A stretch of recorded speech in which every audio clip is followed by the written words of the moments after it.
So it brings a lot of like emotional, like, I don't know how to even explain it. My brain just went blank, but a lot of emotional happiness to people. But it's also very moistening Joy. and yes, joy. And it's very moistening as well as cooling in like terms of the energetics that it brings. Whereas Mars is obviously the exact opposite of that. It's very hot and dry. And in fact, in medical astrology, Mars is actually hotter than the sun. It's considered a much hotter planet than even the sun is in medical astrology.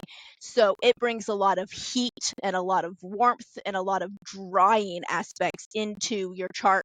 And it's actually one of the malefics. So it's the one that we call is the seat of inflammation. So if you have a strong Mars presence in your chart, it can lend toward a lot of inflammation and trapped heat in the body, which can then lead to multiple different, issues because of that. And then we have Saturn and Jupiter, which are also balance each other out. Saturn is one of the other malefics. It's the exact opposite of Mars in the fact that it's very cold, it's very suppressive and constrictive in its energy. It likes to stagnate things, it likes to slow things down, Mm. it likes to constrict, right?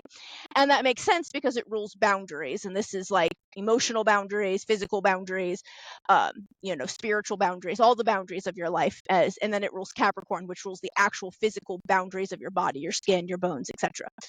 And so it's also very cooling. It's a very cold planet. And so depending on where it is in your chart as well, if it's above the horizon, that helps because it warms it up some. If it's below the horizon, it's even colder, and that can lend toward more problems because it's even more restrictive than normal.